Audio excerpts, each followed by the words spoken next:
Okay, people. So I am joined today by Jessie Jalee, who is the writer, producer, and co-star of the In-Law Gang. Jessie, thank you for joining me. Really Thanks for appreciate having me. It's such an honor. It's an honor to be here. it. I I know you're being nice on that front, but it's all good. It's all good. No, I heard so many wonderful things about you. So it's just I got to give praise where praise is due. So All right, it's well, an honor yeah, to I be here. appreciate it. I appreciate it.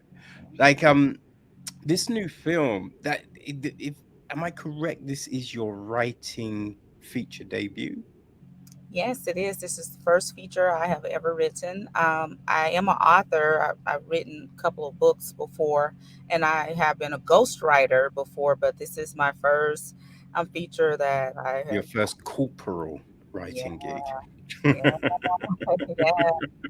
Yeah, yeah, and it's based upon my life, so parts of my life, so Okay. Yeah, I was wondering, right? Because I mean, that is the old adage, right? Write what you know. you right. know and I Absolutely. think with certain things, with certain emotions, we can drill down to, all right, I've not killed anyone, but No. I remember the feeling of wanting to kill someone.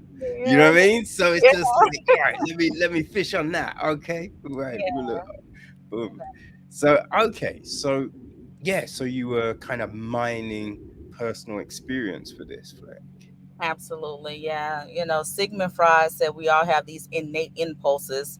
It's just how we act upon these impulses. And so for me, I was never able to act upon a lot of the stuff that I was feeling when I was attacked, and a lot of times when you marry into certain families, you a lot of times people don't like you, or some moms are very territorial about their children.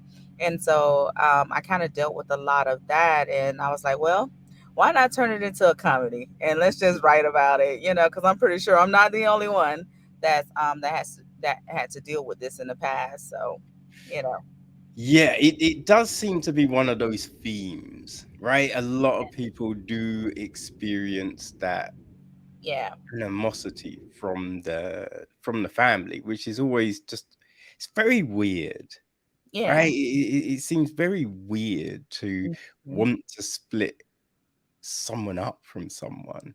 Yeah, yeah. And then what they tell you, when you marry someone, you're also marrying into their family. So you have to Mm, kind of be careful what you want to deal with and what you don't want to deal with. And a lot of times we think that we're strong, or sometimes you just don't know, because sometimes you don't see all of the hidden agendas until you get deep down that road, and by that time your feelings are all caught up. So what do you mm, do? You know? So yeah. Well, I yeah. kind of feel, right, a decent person is gonna tell the in-laws, hey, you might feel like that, but Mhm. you don't say it. Don't say it. Don't disrespect my partner. And if you do, I will stop coming over. That's what. I'll have a conversation with you, until while you're being civil. But the Mhm. moment you cross that line, I'm out of here, right? You lay down those, you know what I mean, those rules. I feel it would stop some of this craziness, you know what I mean? Yeah, but what happens when those rules are not laid down and you look to your partner to say, "Hey, I'm the one that's stuck here. I'm the one that's being attacked. I know you're in the middle between your mom and your wife, but what are you going to do to stop this, tension? What are you going to do to stop this bleeding? Because hey, I'm getting cut over here. Mm, It's me. I know mommy carried you for 9 months, and she's raised you.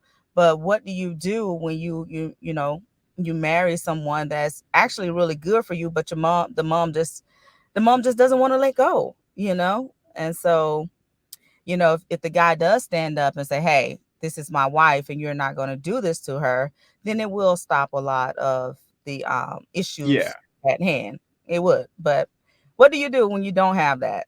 Do you just run to the divorce court and say, "Hey, I'm about to divorce you," or do you just try to work through things and try to get people to love you, and try to calm down the tension some, you know? Yeah, I don't know. It's a tricky one, right? Because I think you would like to think, right? It's one of them, right? You would like to think in that situation, I would do this, right? That's what a lot of people do, you know what I Yeah, mean?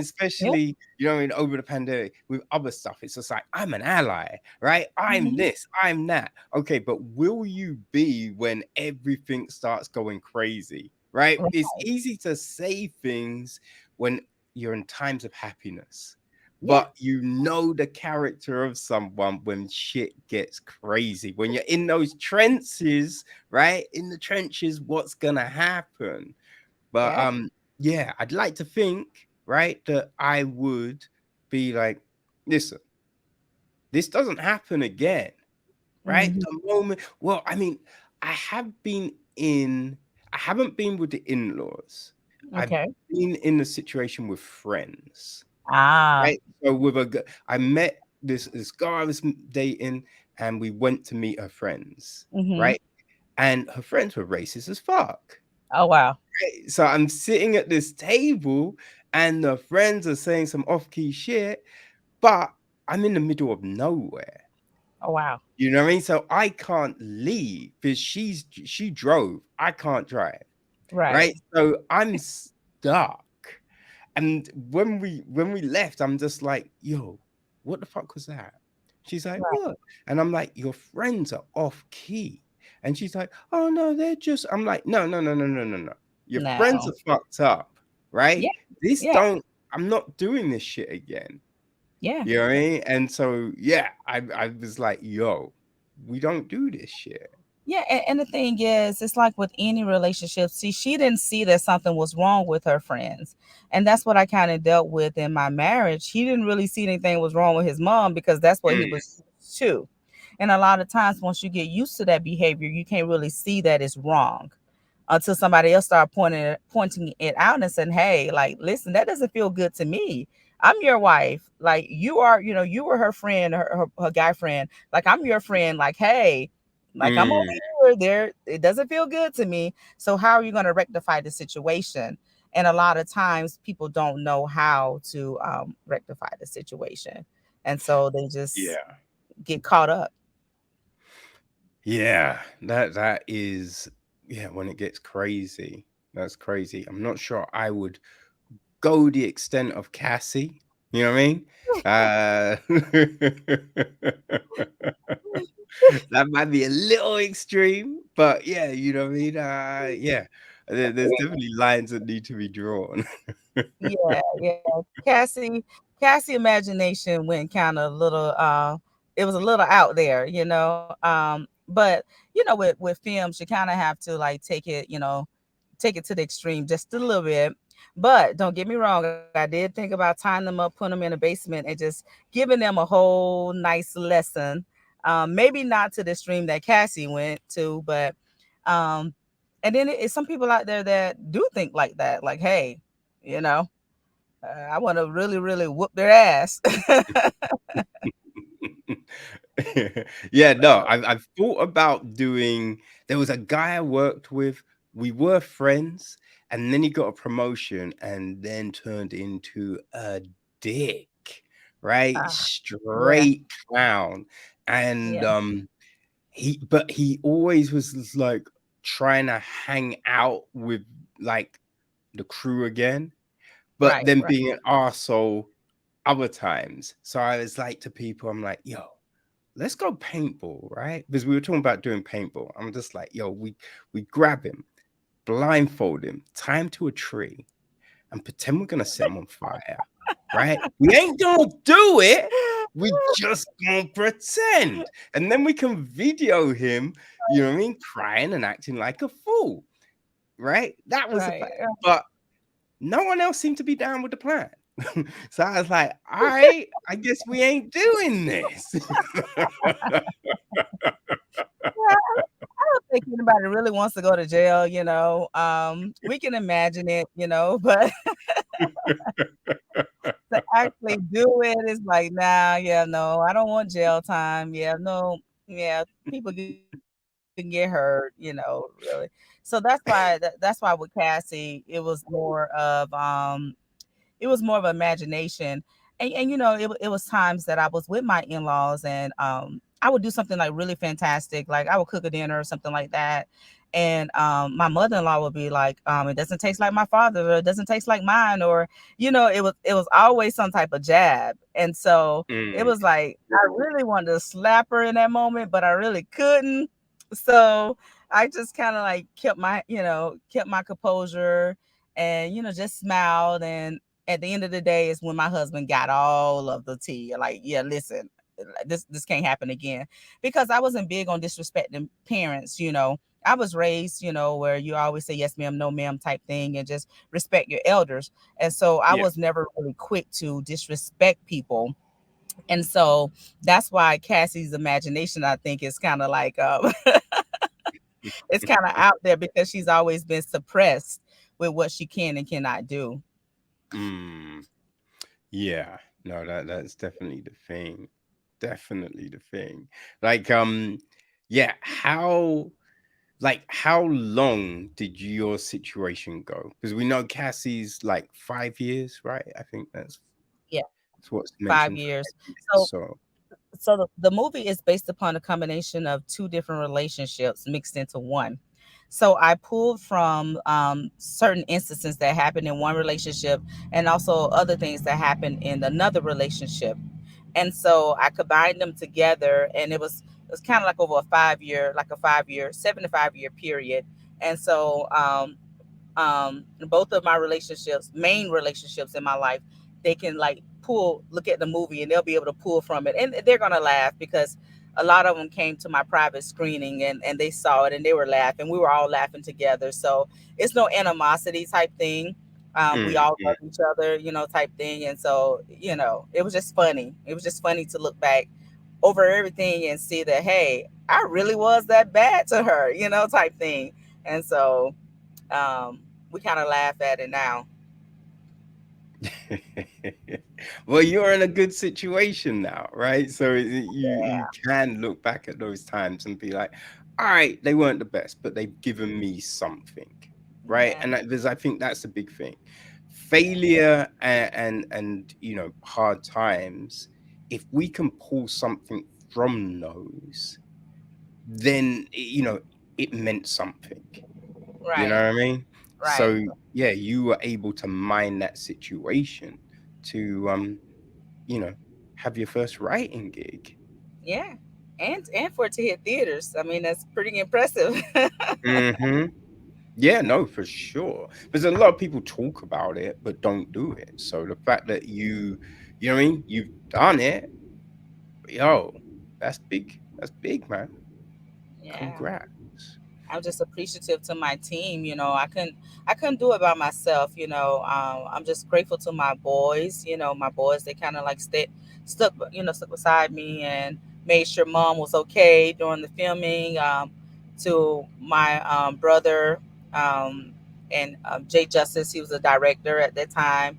He actually taught me how to write the script, because I didn't know how to write a script. I knew how to write a book, but I Mm. didn't know how to write a script. So he gave me this book, and then we talked on the phone for about 5 hours. And I said, "Oh, I got it. I got it. I got it." And then I studied like some of the formats, and then he went to sleep. I stayed up and I wrote the script. I wrote 26 pages in about 4 to 5 hours. He woke up the next morning and the script was in his inbox. And he read it. He said, "Oh my goodness, for someone who has never written a script before, you got it. You got it." I said, "Okay, well, let's shoot a short now." He said, "Short? We're not going to shoot a short. We're going to shoot a feature length. So I need you to go back and give me 90 pages." And so that's what I did. It took about 6 more days for me to write the rest of the movie and get it very cohesive, and tell the story. And from there, he said, "All right, I'm getting the crew together. We're coming to Atlanta, and we're going to shoot it." And so the rest is history. Okay. Yeah, Crazy. yeah, Crazy. yeah. All right. So why did yeah, Jesus, think that you could write a script, right? If you're having a conversation, you're not quite sure on the format, like you might think that the way to go would be, okay, you've got a story, Mm-hmm. cool. I'm gonna have you sit down with this person who's written plenty of scripts, and we'll do Hmm. it like that. So what was it that was just like, okay, I think Jesse can do this. So basically, what Jay Justice said, he said, Jesse, he said, and it's funny, we both got the same name. Our names are kind of similar. Like his is Jay Justice, and I'm Jesse. So basically, what he said to me, he said, Jesse, you wrote a book. Your book is selling extremely well. Your book, you write a very, very good story. He said, you just need to know the format. And so once he taught me basically the format that he knew and out of the book, because it was a well known book, I don't want to mention the name of the book. But once I looked at the format and I said, oh, I got this, and he said, I know you got it. He said, because you're very smart. My education goes all the way up to the doctoral level. So I pick up everything. I pick up things very, very fast. I'm like a sponge. I can just like soak it in and just spit it right back out, and it comes out very, very well from what I was told by several people. And um, so when he told me and gave me the information, I said, all right, let me take a stab at it. And I did it, and it was in his inbox, and he was like, wow, see, I told you you can do it. And so it just kind of, went from there. And then once I did get the script together, I did bring in one of my friends. He's an actor in the industry, but he also has a master's in screenwriting. So I brought him in, and he went through my script, he scrubbed my script, and gave me a lot of feedback. And I kind of changed some things around. And then we got a good solid script, and we shot it. Nice. So Yeah. how long was the rest of that process, right? So you wrote the rest of the script in about 6 days. Mhm. After, getting the feedback and then the polish, right? How long before we had the finished script? The finished script, it took us about a month and a half after he scrubbed it and everything, and I went back and I changed some things around. And then I started looking at the script from a producer standpoint, like from a, because I've been a producer since 2006. So even though I didn't know how to write a script, I was already kind of like in the entertainment industry, Mm, working for television networks like NBC and so forth. And so I went through the script and started looking at it from a producer standpoint. Well, how much is it going to cost to shoot this, or should I change the writing to fit this? Should I change the locations? So I just started looking at it from an economical standpoint, according to the budget that I had. Because initially I had two other investors that said they was going to come in and invest with me, and they end up backing out. And so now right. the burden is on me. So I got to shoot this film out of my cash. I didn't borrow any money from anybody, no bank loans or anything like that. I shot this movie with my cash, and with the team helping me and people, coming in, donating locations and stuff like that. And so it was like a collaborative effort, but no one like financially supporting me. So I had to go through this script from an economical standpoint and say, okay, do I really need this here or do I need that there? That type of stuff. And Jay Justice and I, we talked about it. We kind of went backwards and forth. We bounced some ideas off of each other, that type of stuff. And then the final script took about a whole month and a half. Okay. Okay. And once you went through looking at it from the finance point of view, were a lot of changes made, or was it pretty much what it was? It was pretty much what it was. We changed a couple of scenes in there to for finance reasons, but it wasn't like large changes. It's very small. Um, I guess because being an accountant, I probably write frugal too. So who knows? So it's probably one of those things. And so we really didn't have to change that much. Yeah. Okay. Oh, cool, cool. Like, was the writing process what you had envisioned it might be? Yeah, because when I wrote my book, it took me a while to write my book, simply because my book was based upon my entire life from the time I was 5 up until my education, receiving my doctoral degree. And it's basically about not where you start in life, but where you finish. And so Mm, it took me 5 years because it was painful. to like Yes. relive a lot of those experiences. And so when I wrote the in-law gang, it actually went a little bit fast. Well, of course, it went way faster than the 5 year time span writing the book, but I was able to spit it out a little bit faster because I had already went through the painful process, in that 5 year stint in that book. And so it was what I envisioned. I was like, okay, I can get through this. I kind of already went through the breakdowns and the crying and the therapy just to get over all of the stuff that was from the past. So writing the script was kind of, just a regurgitation what I kind of already had, written. Mm, mm. Okay, that's interesting. I was going to ask you about that because I think sometimes when we go back over past traumas, right? You don't like. There's certain things you will tell yourself. I mean, yeah, I'm not. That doesn't bother me anymore. I'm Yeah. over it. Hmm. And then all of a sudden, it's just like, I mean, yeah, fuck it, I don't care. Like, I don't Yeah. know, Right. right? And you realize, oh, maybe I'm not. Damn, okay. So Yeah. even though you'd written the book, was there anything that surprised you emotionally about this process? Um, when I got on set, not when I was writing, when I got on set, because I wasn't planning on playing the lead role, even though I am an actress. Jay Justice again said, "Oh no, you're gonna play the lead role. Nobody knows this script like you, so you're gonna play the lead role. It's in you." So not only was I producing, but I was also playing the lead, and all of those moments start to flash back. Mm, So I kept my composure while I was on set, but at nighttime I would cry. It's like, oh my goodness, I am going through this again. And I don't want to give away too much of the movie because I want people to watch it. But it's like, oh gosh, I'm reliving my husband doing this and that again, and I'm reliving my, mother-in-law doing this and that, and it was just, it was painful, and so yeah, yeah. No, I can imagine. So, yeah. what was the thing that kept you going at that time? Did you create a support mechanism for yourself? Yes, I did. So I had a support structure. Crystal was my producer, one of my producing partners. She made sure I didn't cry on set. Dwayne Boyd, he's actually in the film. He's a really, really great friend of mine. He made sure I didn't cry off set. So, and then like I had my acting coach and Maurice G. Smith. He was there. Larry Ram, the one that actually helped me write the script. They were my support structure. My cousins, two of my cousins, one was a wardrobe stylist, and the other one was actually a hairstylist on this movie in this Okay. movie. They made sure that I I kept it together because it was painful, and they know my story, so they Mm, will watch me from time to time and say, okay, yeah, we're gonna make sure Jesse is good, type thing. that's good, right? Yeah, I think it's always important to have that Mhm. system in place, right? People got your back, right? I think that's Yeah, what it's about.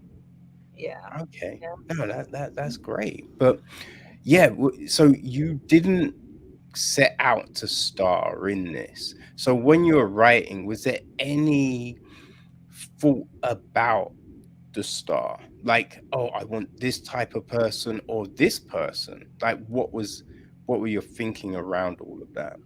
Um, at that time, I really didn't have anybody in mind at that time to play the lead role. But I just knew we needed to cast somebody. I just nobody just like really stuck out to me Mm, play that lead role until I saw BMF. It was a young, but this was like years later. I saw BMF, and the young lady that was on BMF, I think she played Taraji. Her name is Ajan. She played Taraji P Henson, the younger version of Taraji P Henson in Acrimony.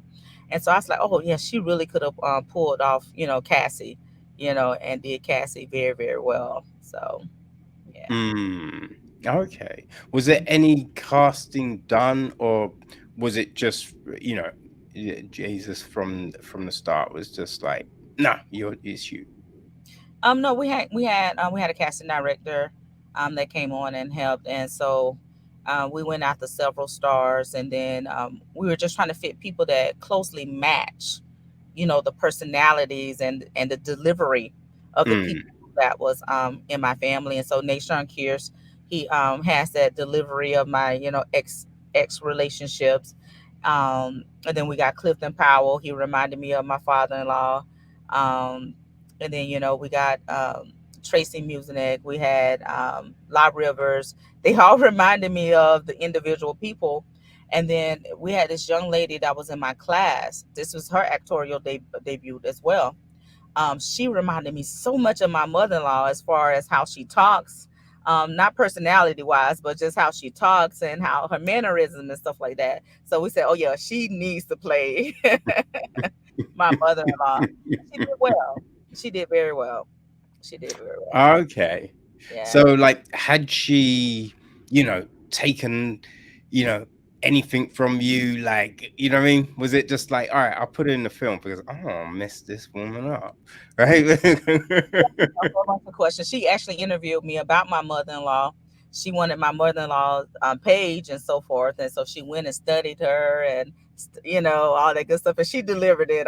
It was times that I was laughing on set because I was like, oh my goodness, yeah, she did it very well.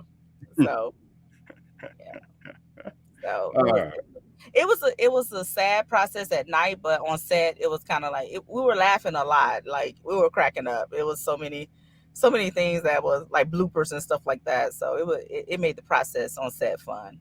Yeah. okay, that's cool. And was anything else put in place to like keep the tone? Like, did you utilize music, like other films for reference points or anything like that? So Jay Justice is a professional. He's done a lot of movies, 50 Cent movie Before I Self Mm, Destruct, a lot of movies like that. So he kind of set the tone for set, and we were dealing with a lot of professionals, like a lot like Nashon Kears. He was on Desperate Housewives, a season regular. Afro Rutherford, season regular on Lace and a whole bunch of other movies. He just did the Keisha Cole story. So we were dealing with a lot of veterans. It wasn't if you're dealing with newbies, you probably have to have like a different structure or different tone set.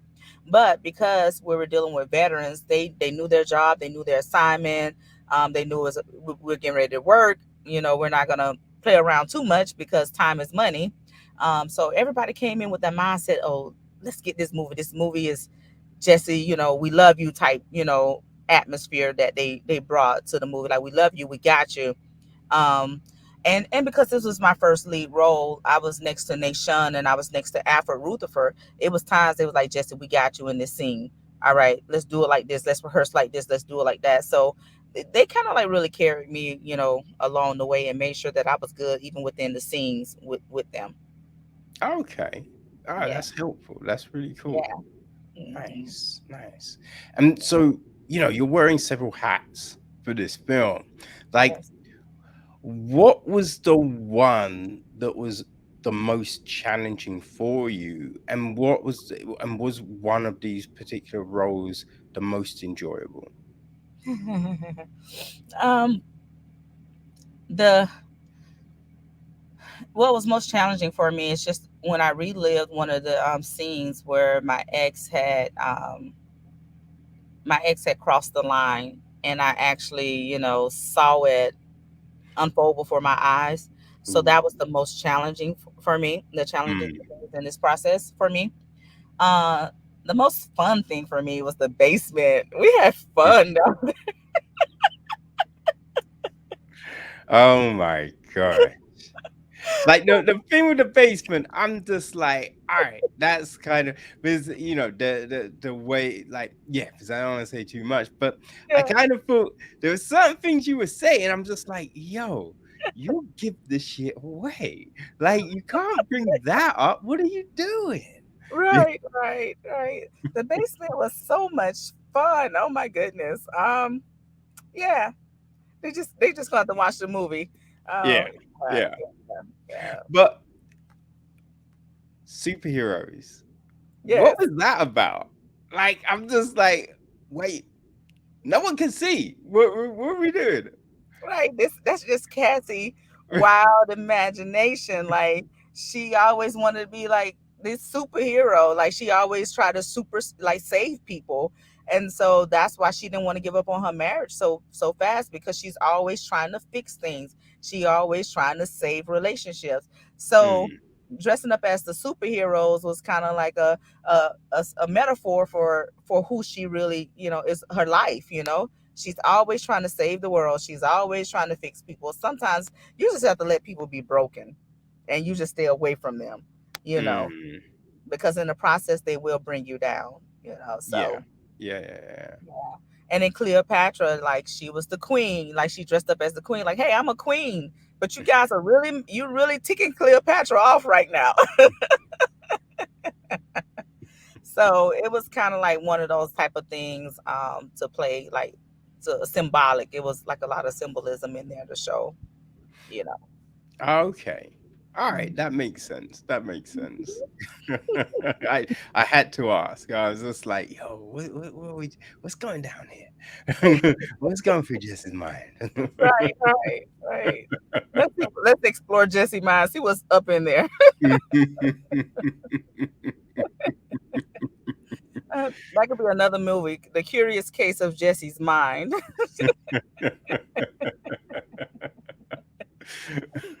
Yeah. Like, from a logistic point of view, what was the toughest thing to film? Logistically, was the golf, because it was so windy out there. Even though it doesn't come across on the screen, and we had to kind of like shoot in between. The wind was blowing extremely rough.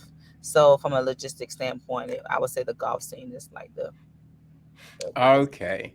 Though to be fair, I think even if it was a still day, looking at my man swings, that ball was never gonna go well. Ever, ever. That swing was horrible, horrible.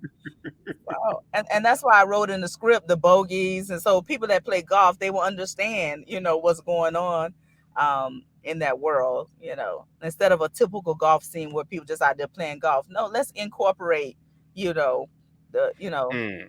golf into the script. Yeah. Yeah, I've only played like a full round a few times. I don't think golf's really my thing. It's not really my thing, golf. No, no, my handicap is too high. Yeah, I'm still It's seeing the hole. I'm just like, yo, where point me in the direction I'm meant to be swinging at. right, right. I have a friend, his handicap is like a 4. And he Oh, said, see, damn. I will teach you. I will teach you. I said, okay, okay. Yeah, it's gonna be a long journey. A long journey, but yeah. So, uh, is running your thing like in the film? um, so I ran track, in high school.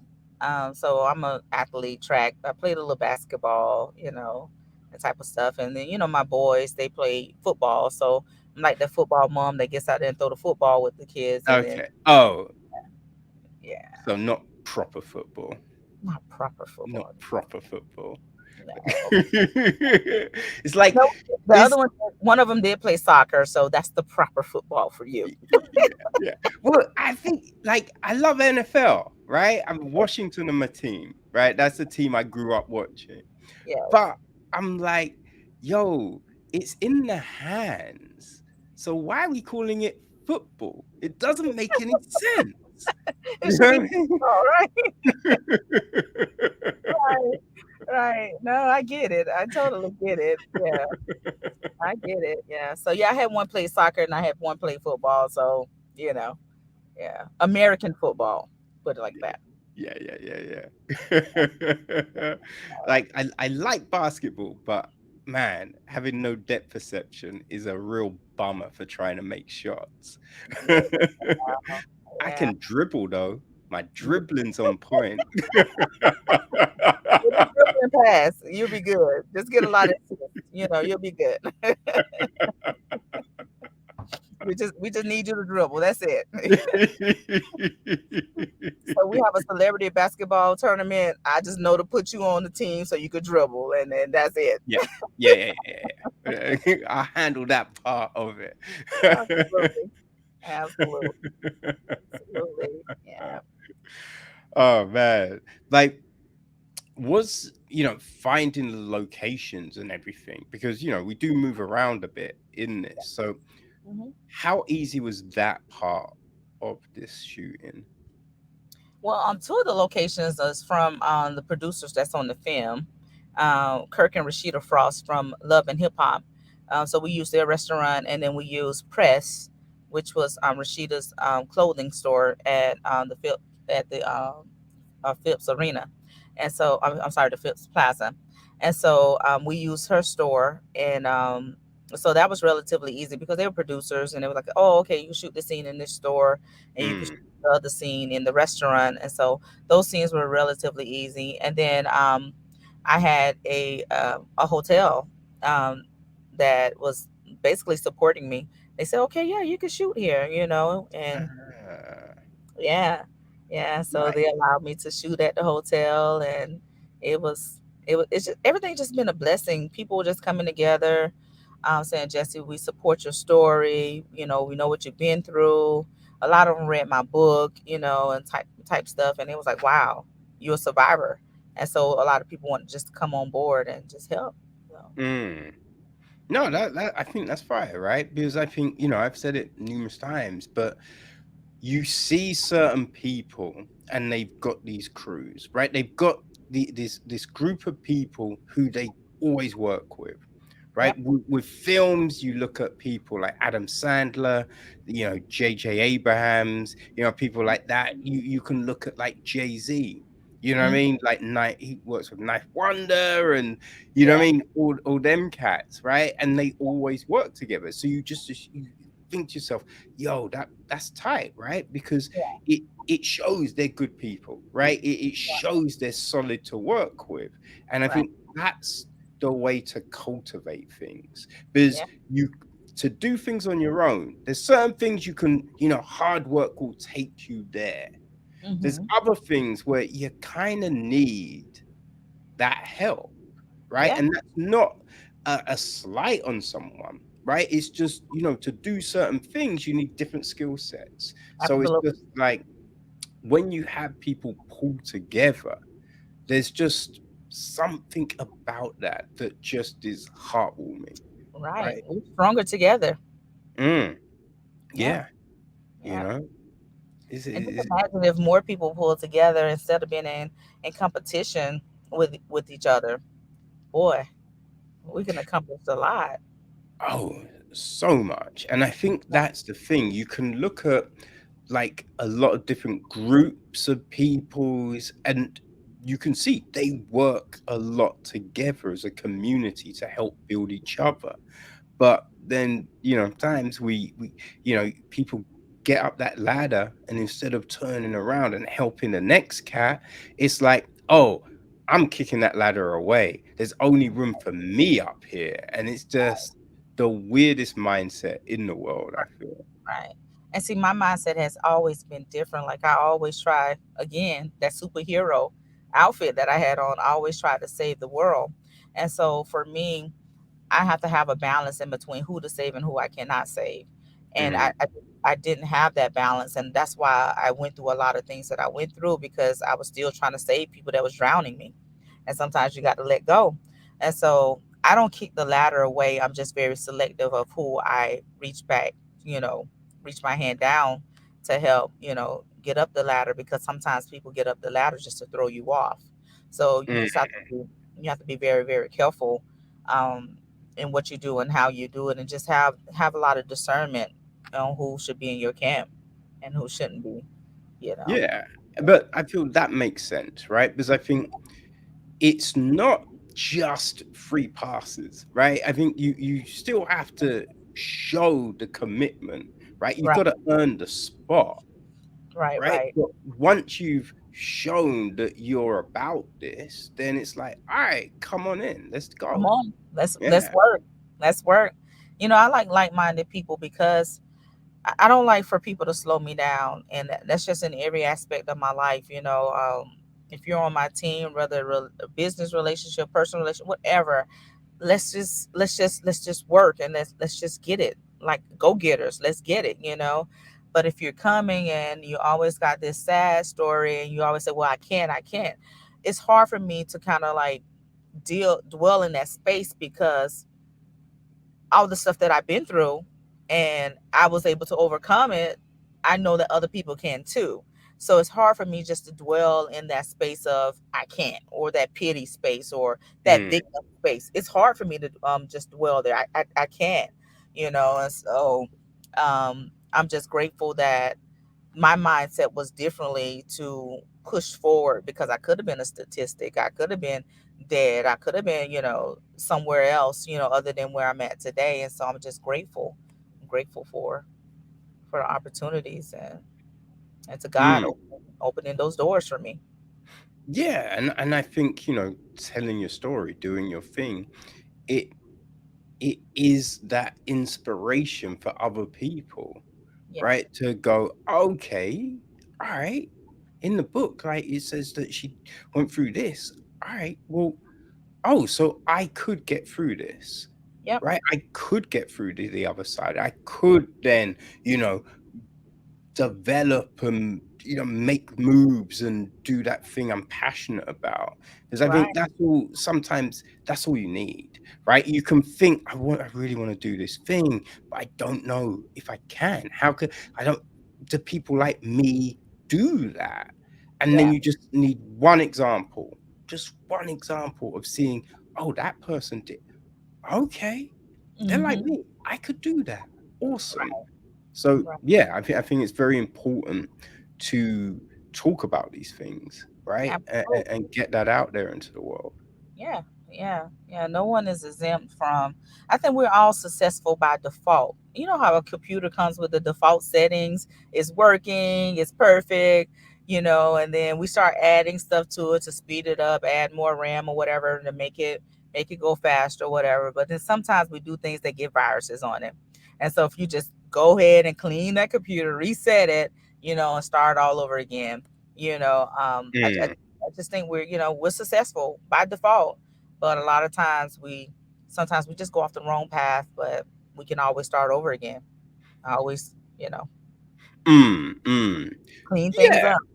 yeah. No, yeah, I kind of feel that, right? I kind of feel, right, that I think within everyone there is the ability to achieve, Yeah, right? But not everyone has the same processes. You yeah, know what I'm saying? yeah. Like, if we just take the Intel chip, I know we've moved on. I know Apple have developed a fire chip. I can't think Mhm. of the name of it, people. And so I'm saying Intel, right? Okay, You know what I okay. mean? But it's just like not everyone has that chip. You know what I Yeah, mean? So where some people like you know what I mean? You've written a book, you've produced mad things, you've written a film, you've produced it, you've starred in it, right? Your chip is on fire, right? There's other people that'll be like, I don't think I can write a book. Just, and it's always maybe tomorrow, maybe tomorrow, maybe yeah, tomorrow. yeah. And you can have all the examples in the world, but it's Hmm. still not going to be the thing to drive them to do the thing. You know what I Yeah, mean? And then yeah. there's other people, as you said, right? We all sometimes need to work out how to defrag the system, Hmm. clean it up, get rid of all that Yeah. clutter, so we're functioning at 100%. So it's like Right.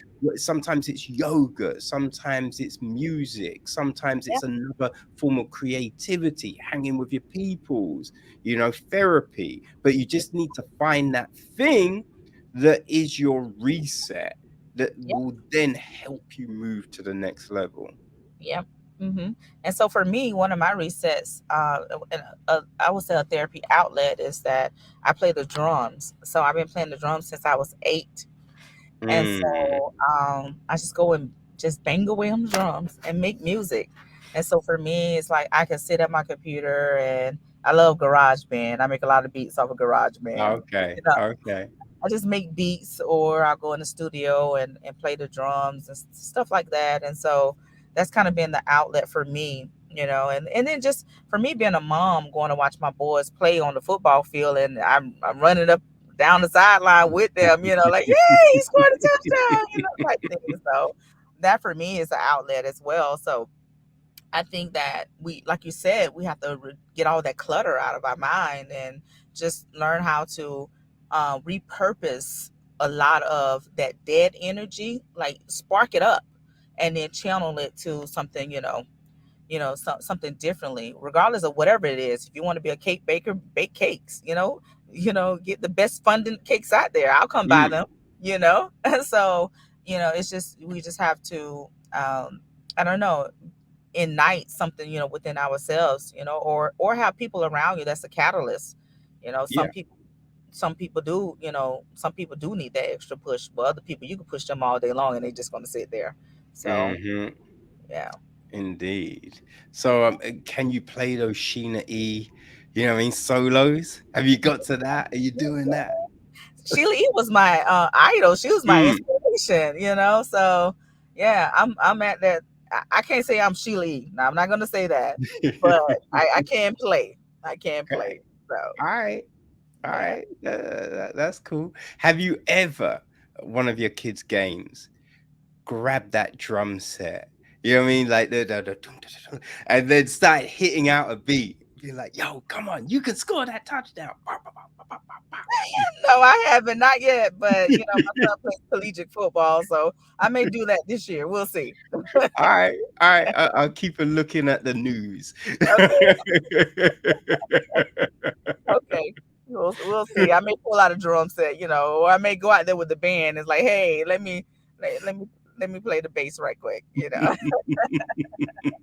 Let me march with you guys. They may let me do it. Who knows? Um, we'll see. We'll see. Oh dear, oh dear. Like, how long did the actual shoot take with this? Okay, brace yourself. We were supposed to shoot this movie in 10 days. Ooh, We shot it in 9 days. yo, it's That's not a lot of time. that's not a lot of time. But see, here's the thing: when you have a seasoned director, you have veteran actors, your locations are solidified, and you shoot out your locations. You shoot them out first. You, you can do a quick production. You can do Mm, a quick turnaround. Here in Atlanta, people are shooting films 10 days with quality. It's not just one of those, fly by night type movie type things. They're actually shooting films with quality in 10 days. And for one, you have like three camera setups, so you can shoot it a little bit faster. In our sense, with us, we had like a two camera setup, but you know, we could have. I think we could even gone even faster, but 9 days is pretty impressive. yeah, for sure, for sure. Yeah, I Ah, just shot a feature film where I just EP'd. We shot the movie in 7 days. We were doing 15 to 20 pages a day. That's yo, because the actors were veteran actors. They were ready. They were off book, ready to go. mm. We didn't waste a lot of time. The productions were very tight. No drama. You hear about a lot of drama on different sets and stuff like that, but we were very serious and we were very professional and very intentional. And I think that's what sets us apart a lot of times. Yeah, yeah, yeah, yeah. Okay, okay. So, was everything storyboarded, or did you? Was there another way for you to kind of put down the scenes? Everything was storyboarded, even all the way up to the wardrobe. We had a wardrobe lookbook for every scene. So Okay. yeah, so it was because I come from the accounting world, right? So I'm very detailed and I'm very organized. So when I go into these different movie sets, we just make sure we have structure.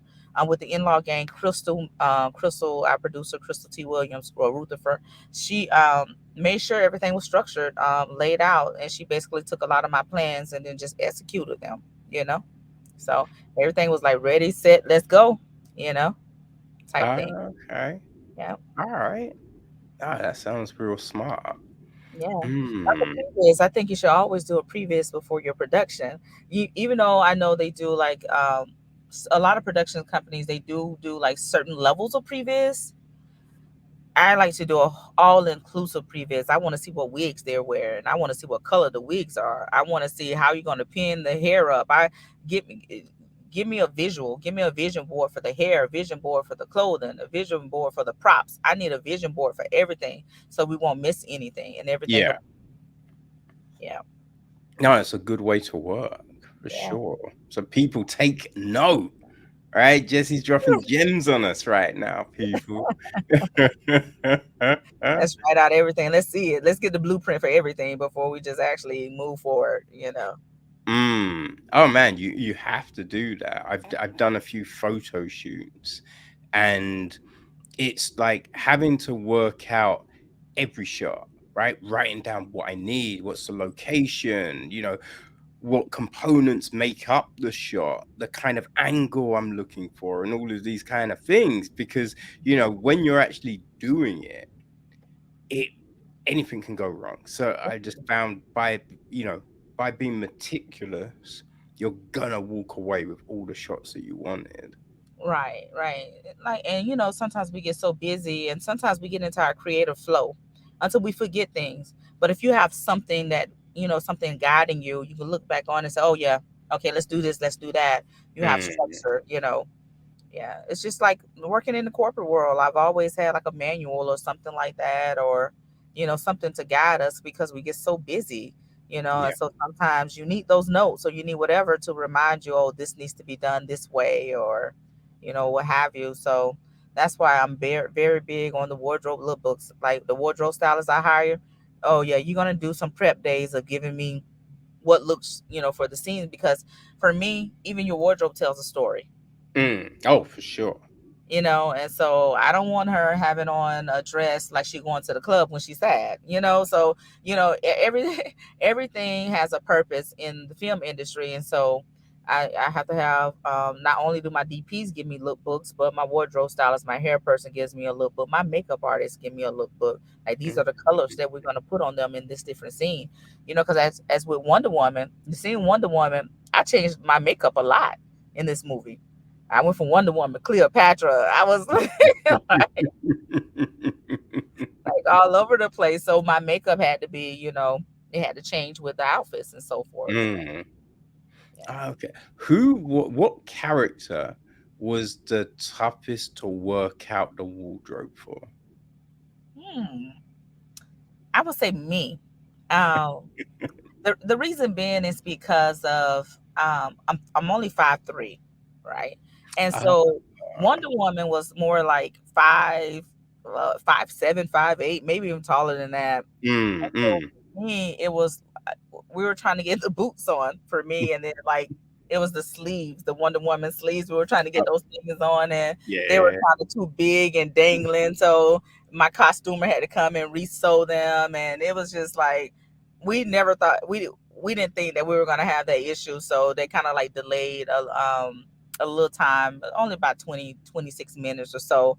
But they sewed it, got it together, and even with my Wonder Woman boots, those things were hard to walk in. Like, yeah, they were painful, but you know, I had to keep them on, for the movie. So, so I would say me, because I had so many wardrobe changes. I was a maid. I was like, my regular job, Cassie was a chef, uh, Mm.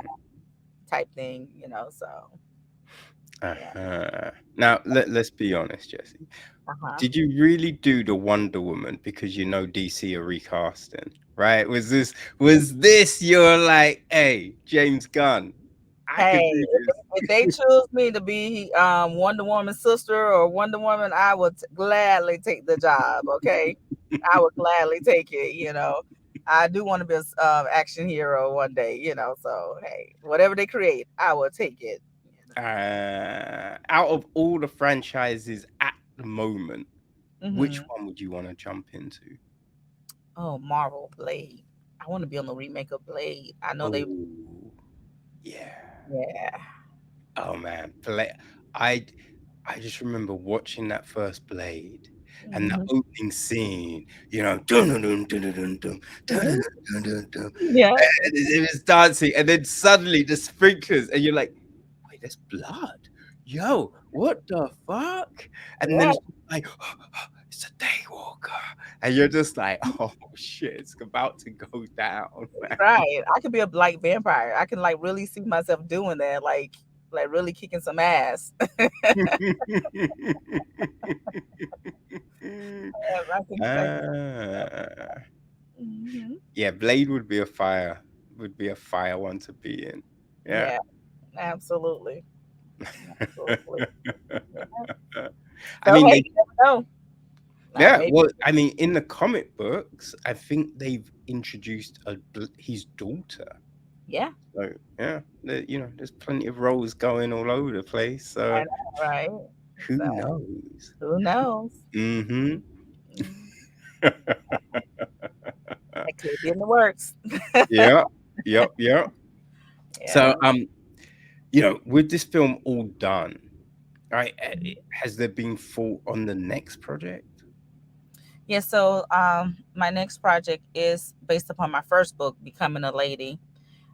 So that's the one that really goes back to when I was 5 years old, and it deals with molestation, rape, and a lot of hurt, And so it just talks about parents setting boundaries, and it deals with a lot of church hurt too, because my father was a bishop, so I grew up in the church, and things weren't always easy. Mm. So that film is the next one that, well, actually, it's like 99% done, and then I'm also working on a film called The Perfect Man. Uh-huh. Uh-huh. Uh-huh. Okay. Yeah, and it's very interesting. It's an interesting concept. It's like a sci-fi thriller horror type movie. All right. Yeah, I'm down with some sci-fi. Mhm. All Mhm. right. It's Cool. dealing with men. Yeah, and how we try to find the perfect man, and sometimes, things go wrong. So, Mm-hmm. mhm. Yeah. I mean, Yeah, that's always the crazy thing, right? Because everyone, you talk to friends and then be like, I'm just trying to find the perfect person. And it's just like, is man, there the perfect person never exists. right, right. So, yeah, it's an interesting concept of, yeah, how these men that we think they're perfect, they're on an island, and I'll just give you a brief synopsis. They're on this island, and the women, they go to this island and they think that they're finding this perfect man, but it's some rules and regulations to dating these type of men, because these men are born from a sci-fi experience, and Mm, so yeah, and of course, somebody breaks the rules. of course, of course. And then the men become evil, and then they end up destroying the women and killing, like, a couple of scenes of killing the women. But in the end, it's always one woman that wins and one man that wins. So, uh, yeah. Okay. All Hmm. right. It sounds, yeah. I'll check that out. I'll check that Yeah, out for it's gonna sure. have a lot of messages in there about relationships, and like, stop trying to find a perfect person. Mm. That perfect person could be right there in front of you. You just don't know. Well, yeah, it's like there's someone that's perfect for you, but Hmm. perfect in their imperfection, right? Because it balances you out, right? That's the thing Right. you're looking for. You like, Absolutely. yeah. Because I think sometimes we're like, oh, this person needs to be this tall and look like this and do this. But it's then people don't go, all right, but what am I bringing to the table? Right. Am I perfect? I'm asking for perfection, but am I perfect? Right? Absolutely. Yep. So it's that crazy thing that goes down, I think. Yeah. Yeah. And I would say that my lane is more taking like real life events and just making them um, comical, thriller. Um, Mm, taking real life events, and I'm gonna make it a horror. So okay, okay. So you're telling me you went to an island and you found your current dude. Is that what happened? That I'm currently single. Uh, Oh. I have been single for a while now. I'm just focusing on my career, and I'm kind of like one of those people that whenever he finds me, Mm. it happen. Yeah, yeah, yeah, yeah, yeah, Click. yeah. It'll click. You don't have to force it. if you force into relationships, it would never work, you know. And as you know, as you can see from the movie, I've been through some tough situations, so I just don't want to get with anybody. Mm. Yeah. Yeah, no, I do feel that makes sense, and it is that thing. I think when you're in the situation, right, and people are like, "Ah, it will come when it comes," and you'll be like, "Okay," and then after a while, you're like, "Okay, it's not come yet. Like, what's happening?" But I feel the moment you kind of go, you know what, I don't think it's happening. Then that's when you meet the person, because that's Right. how I think me and my girl, like, that's kind of how we met. And Yeah. we both Yeah. kind of, you're trying to be positive, right? You're trying to be like, oh no, but there's that little voice in your head, that little Jiminy Cricket going, it's not really gonna happen. It's not Mm-mm. really gonna happen. And Or then, for Yeah, for me, it's more like I'm so busy, and mm, most men don't understand my schedule, you know, and so, you know, for me, when it happens, it's going to happen with somebody that really gets me, you know, gets that I am a hardworking woman. I don't even if I didn't work in a corporate world or doing movies or something like that, I will still work. You know, yeah, I will give back to the homeless. I will go to a homeless shelter. I will work. You know, mm, that type of stuff. So I'm just not one of those sit at home type women. I'm a go getter, you know. mm. So Well, that's good, right? yeah, I think that's a good thing. And yeah, I think you don't rush those things, right? Because you want the person to compliment you. Because I think so many times people with your drive meet someone and they're like, You don't have to work anymore. I got yeah, you." And it's just like, you're doing all these hours. Why don't you, go part-time, push it back a bit. And you find that they've stifled your stuff. And like right. you don't want that. You want the person who's now your cheerleader, who's That's gonna be right. like, "Yo, go get it! All Go right, get it, baby. that's great. When we gonna make the next film? Come on, write Yeah, another book. I know you got one in you. Let's yeah, go." yeah. And Mm, I'm also the type of person too. I get behind their dreams and stuff like that. So, and you know, like if they're in the same industry, it'll be even more awesome because hey, we're producing together. We're side by side. mm. You know that type of Yeah, thing. You know, yeah. Because I think we've seen that work really well. I think very well. Jonathan Nolan produces with his wife. Hmm. Right? I think Adam Sandler produces with his wife, like a lot of, big famous directors and he's Hmm. got like writing teams and just all of Yeah, that. So yeah, yeah. yeah, yeah. Yeah. So, you know, when it happens, it will happen. A lot of times, people guys do try to talk to me, but it's like, I kind of been like pushing a lot of guys away, you know, 'cause you know. But when I get that feeling, you know, God would it'll happen. Yeah. Yeah, Yeah, yeah. And now with this film, people know, okay, I'm gonna make sure my parents do not disrespect yeah. her. Yeah, I'm not getting in another situation like that. I don't want baby mama drama, and I don't want mother-in-law drama. I don't want Mhm. any of Yeah, that. very No, wise. Very yeah, wise. none of that. Yeah, no. Uh, So yeah, I'm not gonna bring it. And you know, that's why I'm cautious with my boys because um I lived through that. So it's like, yeah, I don't want to be that helicopter parent that's in my boy's life and trying to run their women, or mm, you know. So yeah, yeah, but I think they've got a good role model, right? Because they've seen someone that's gone through the stuff mhm, and stuck with the dream, like persevered and kept going, yeah, right? And I mean, what else can you ask for, right? If that's not gonna be like, oh shit, our mom's a badass. All right, we can do stuff, man. You know what I mean? I think that's fire, man. That's a great example for them. and that's what they tell me. They all proud of me. Like mom was just so proud, was so proud. It was to a point where they used to go around middle school with pictures of me in their binders. You know how like you could slide a picture in their binder, Mm, and so they used to go around school with the picture of me in their binder, and until one of my boys they started like, "Oh, your mom is fine. I want to talk to your mom." And so then they Oh, kind of stopped that, you yeah, know. yeah, yeah, yeah. But Oh my gosh. yeah, my boys have always been like my biggest supporters, you know. Yeah, my biggest fans, my biggest cheerleaders. So Oh, that's great. Tremendous. And I'm mhm. sure they're going to be mad proud of you when the in-law gang drops. Yeah, yeah, Uh, on Friday, the 30th of June, I believe. yes, yes, yeah. We're in, Hmm.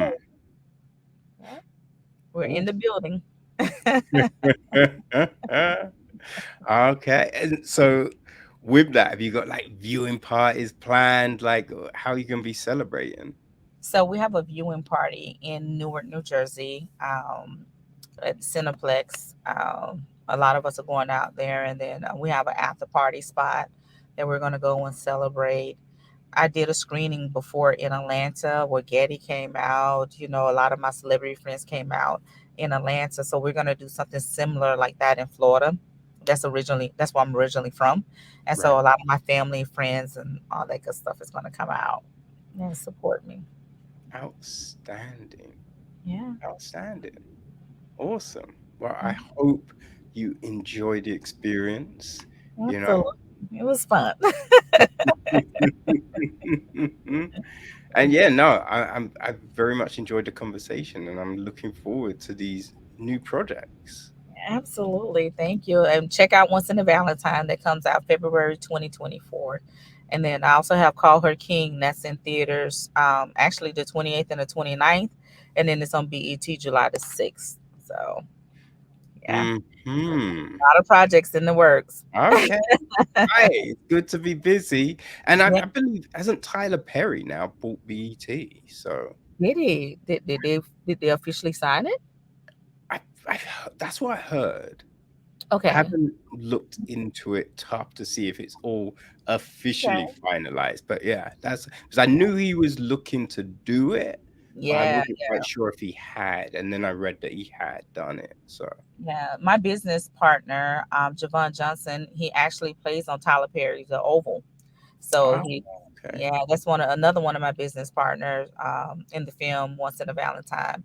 Jay Justice Smith was my partner in the In-Law Gang, and Javon and I got a slate of projects coming forward. You know, just it's just like the whole team. We just all work together. You know, just Mm. trying to bring a lot of stuff to light. Outstanding. Yeah, All right, man. Well, people, make sure you follow Jessie Jalee because yo, this woman is working hard out there. All yeah. right, so go show her some love. All the links will be on the website, so you can go check out the film. Look on the website for screenings that are close to you. Right, follow their socials, and yeah, just show the love, people. Show the love. Thank you so much. No, it's been great, right? I think it's been great. It's really Absolutely. insightful to hear what you say, and just I think it's just the passion comes through, and so Yeah, you know what I mean. that's what it's all about. Passion. Hmm. Yeah, Passion. no, for sure. If you can do what you're passionate about, yo, it's gonna be great. Not every day might not be fire, but majority of your days will be. So I'm glad you've got that in your life. Yep, and I hope people just like understand the message in the in-law game because it is a message there. You know, you just can't force people to love you. So you know, Mm, very, very true. yeah, Awesome. Well, yeah, enjoy those premieres and all the different screenings. And absolutely, yeah, looking forward to the next projects. absolutely. All right, thank you so much. Thanks for All having right. me. No worries. Thanks for your time. You take care. All right, All right. Bye. bye bye.